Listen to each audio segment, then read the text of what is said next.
So they're using the kind of words that Hitler and Lenin and Idi Amin and Pol Pot were using. They're doing what Alinsky teaches. They are particularizing, personalizing, and marginalizing so that the enemy is really an enemy, and he needs to be liquidated, exterminated, just like dictators have done everywhere. Absolutely. They're selling the idea in the New York Times, and I'm going to read the quote here in a moment, that anybody who actually wants to cut government, audit the Federal Reserve as a terrorist. Here it is out of the New York Times. It says, "Can't we do this right?" Thomas L. Freeman. And here's the quote: "Alas, at the Tea Party, it is so lacking in any aspiration for American greatness." Oh, yeah.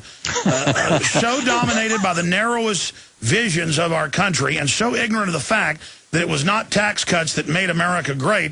Oh, really, that's what it was fought over. But our unique public-private partnerships, across the generations.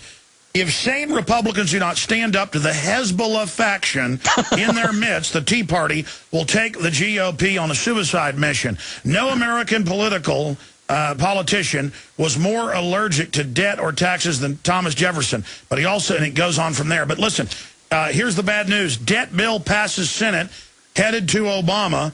Unsure of AAA USA credit rating will suffer from the spectacle. So the idea is anybody that doesn't want to increase taxes and go deeper into debt, you're the ones hurting America, not the people that did this, Larry.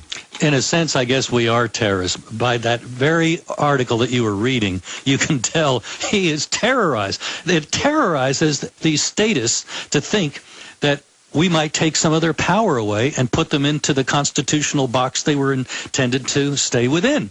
That does bring terror to them. They can't think of living by producing anything. They have to live by taking from all the rest of us. And, you know, I think the rest of us are just about finished being taken. We've had it. Well, that is a good point. At the end of the day, we are really getting a front row seat to total corruption and tyranny, and the wake-up's only accelerating. Larry, I drive around Austin. I see Infowars.com stickers everywhere, but not just that, not just Ron Paul stickers everywhere. I see huge things on the sides of nice cars, junky cars, you name it. Legalize the Constitution, arrest the politicians. Folks are angry. Yes, and I think we're going to stay angry. I think it was not just the town halls that got us to a point where we had to deal with our elected officials, but Wisconsin, I think, was something that stirred the whole country. This thing now, I believe, is going to continue our agitation. Yeah, we're going to stay angry. Stay there, Larry Pratt. I want to do one more segment on the raft of anti-gun legislation that is waiting, that now can pass without amendment or without filibuster. The big attack's coming, folks. Stay with us. Yep, the Senate passes the Council of 13 dictatorship. A new form of government is now in place in the United States.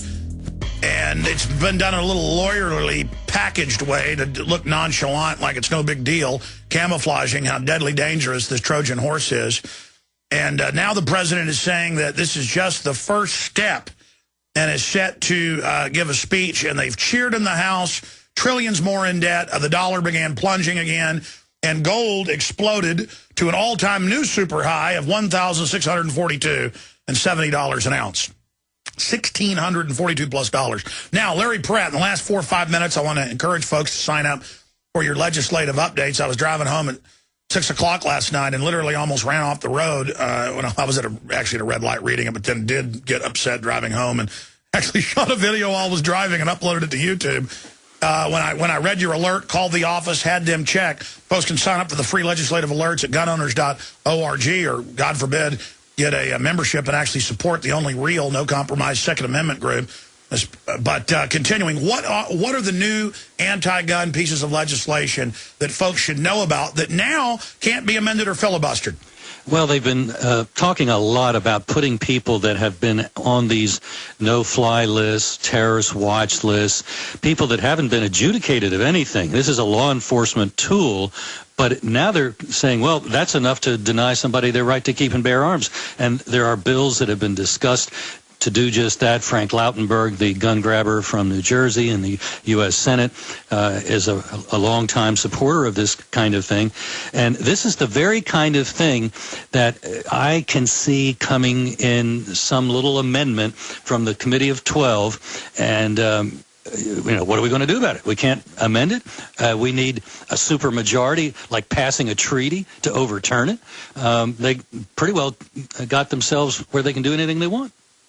And again, you are calm about this. You're professional, the head of a huge patriotic organization. But I mean, at a certain point, Larry, we got to start jumping up and down. I mean, you've got Rahm Emanuel, you've got them all. They've introduced bills, as you know, where magically you get on a list and can't own guns anymore. No conviction, no arrest. The president's talking about an executive order to do that. The ATF's doing things that aren't under law. Right. These are lawless crooks. I mean, they got caught shipping guns into Mexico, and they've got a bunch of other bills coming in, and now we're wide open. I mean... And you mentioned Emmanuel. This is the guy, after all, that celebrated the Alinsky notion that you never let a good crisis go to waste. And how did they get this passed? Well, they had us all breathless that the country, if we didn't have something happening by today, was going to default.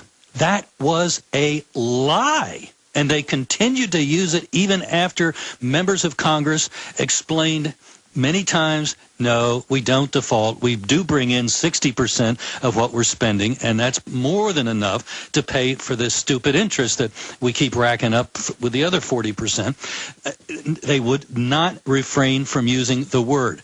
And they stampeded, I think, a lot of the members of the Congress into this. Well, we got to do something. Well, why don't you just put a gun to your head? That would be doing something. Shut up. It is absolutely enraging. I'm so mad I could spit. It's just over the top what these folks have done. They're going to be going home for August recess. We need to go and very politely, sternly lecture them that they are traitors. They have violated the Constitution. If they did vote for it, now there were some, be careful. Don't go after the ones that voted right. Tell them that what they have done is to transform the structure of American government, and unless we undo what they've done, America is never going to be the same. Larry Pratt will continue to check in with you at gunowners.org. Thank you so much for spending time with us. Thank you for having me, Alex. God bless. We'll come back in the second hour. Reid says the rise of the Tea Party, very, very disconcerting. Biden, they have acted like terrorists.